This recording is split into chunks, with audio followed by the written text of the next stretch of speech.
Bwana Yesu asifiwe. Amina. Haleluya. Amen.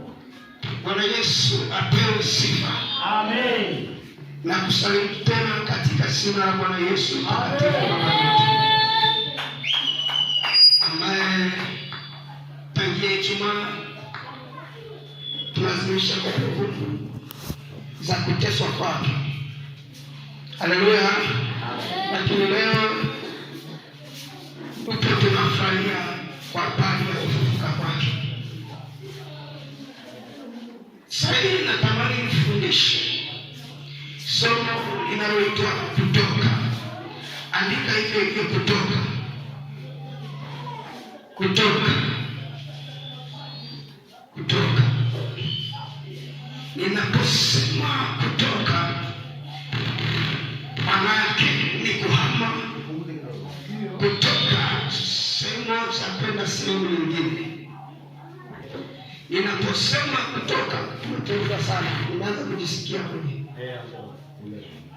Ninaposema kutoka, maana yake mtu akiwa yuko Maninga akitembea kutoka kule akafika mpaka hapa, tutasema huyu ametoka Maninga, amekuja huko. Mtu akiwa Dar es Salaam anataka kwenda Mbeya, akishaondoka kule Dar es Salaam watasema ameshatoka huko, ameondoka, ameenda Mbeya. Kwa hiyo tafsiri ya neno kutoka maana yake ni kuhama kutoka point moja kwenda point nyingine. Ndio. Bwana Yesu apewe sifa.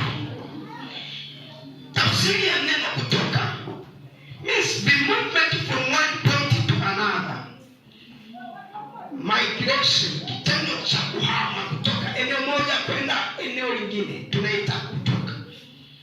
Sasa kuna kutoka kwa rohoni alafu kutoka kwa mwilini. Ndio. Bwana Yesu asifiwe. Kuna kutoka kwa mambo ya rohoni, lakini kuna kutoka kwa mambo ya mwilini. Amen. Mtu alikuwa maskini sana, ghafla akatajirika, wanasema ametoka kimaisha. Ndio. Kumbe kutoka sio tu kutembea kutoka hapa kwenda sehemu nyingine, hata kubadilika kiuchumi. Huyo naye tunasema ametoka. Ndio. Mtu alikuwa ni mtendaji, ghafla akaokoka, akaanza kumtumikia Mungu. Ndio. Huyo tunasema ametoka kwenye kifungo cha dhambi, ameenda kwenye kifungo cha mtakatifu Yesu kisichokuwa na majuto. Amen. Bwana Yesu asifiwe. Amen. Kwa neno kutoka limebeba siri kubwa sana kimwili na kiroho. Ndio. Unapotaka kutoka lazima ukubali kuumia. Ndio. Haleluya. Amen. Unataka ufune mahindi mengi, ni sharti utumie gharama kubwa. Ununue mbolea, ununue mbegu. Kama una shamba basi ukodi shamba. Ndio. Wape watu hela wakulimie. Kama una uwezo wa kulima unalima mwenyewe, lakini kuna vitu lazima uanue. Lazima ununue mbolea, ununue mbegu na vitu vingine. Ununue dawa upige. Bwana Yesu asifiwe. Kwa lazima ukubali kugharamia, kwa sababu unataka utoke kwenye ile hali ya chini ya kupata vimazao vilivyo dhaifu kwenda kwenye ile kupata mazao ambayo ni imara. Ndio. Kwa lazima ukubali gharama. Bwana Yesu asifiwe. Kwa ukishakugharamia utakuta unapata kile kitu ambacho ulikuwa unastahili. Ndio. Haleluya. Amen. Haleluya. Unataka kukua kiuchumi, basi lazima ulipe gharama, lazima uchape kazi kweli kweli. Lazima uondoe kitu kinaitwa uvivu. Kwa sababu unapokuwa mvivu huwezi ukafanikiwa kimwili. Lakini pia kuna uvivu wa rohoni. Unapokuwa mvivu rohoni huwezi ukafanikiwa kimwili. Ndio. Bwana Yesu asifiwe.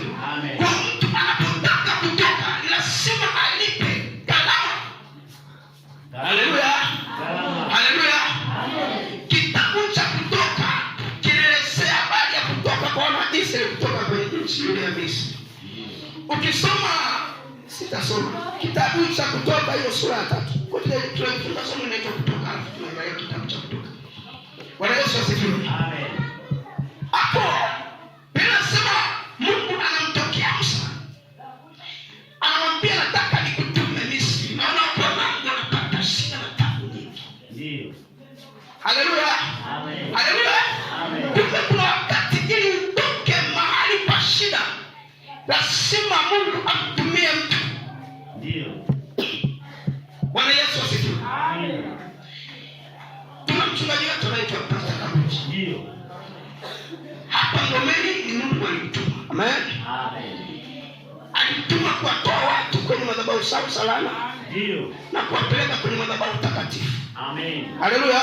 Amen. Sasa ili utoke kwenye madhabahu ambayo ulikuwa nayo, ili mlasimu Mungu amwakise mtu, ampe ukuhani ili aje akutoe kwenye kifungo. Amen. Amina. Kuna wakati ili utoke sehemu lazima kuhani awepo. Awepo. Kwa Mungu akamtumia Musa. Yakatisia kama kuhani wapenda kuokoa wana Israeli kule nchi ya Misri, nchi ya Majuto. Ndio. Bwana Yesu asifiwe. Amen. Haleluya. Amen. Lakini Musa anaona shaka. Wakiuliza Mungu ninahitaji kitu gani? Ninasema Mungu akamwambia kaambia mimi ni niko ambaye niko. Bado ni kama alikuwa haamini na mimi. Mungu akamwambia nini mkono wako? Akasema ninao fimbo. Akasema tupa chini. Alipotupa chini ikawa nyoka. Ndio.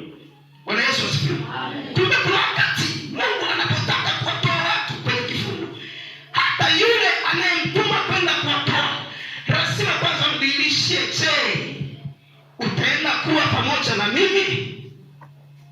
Akasema tena weka mkono wako kifuani. Akaweka mkono wake kifuani. Ninasema ule mkono alipotoa akakuta una ukoma, alafu unang'ara kama theluji. Bwana Yesu asifiwe. Hiyo yote ni miujiza Mungu anamwonyesha Musa ya kwamba kule unakwenda naenda kuwa pamoja na wewe. Haleluya. Haleluya. Haleluya. Sasa angalia, Musa anaenda kule Misri. Biblia inasema anafika kule anakutana na moyo mgumu wa Farao. Kwa wakati makuhani wanapitia wakati mgumu sana kwenye kumtoa mtoto wake wa kiroho kwenye kifungo, kwenye mateso.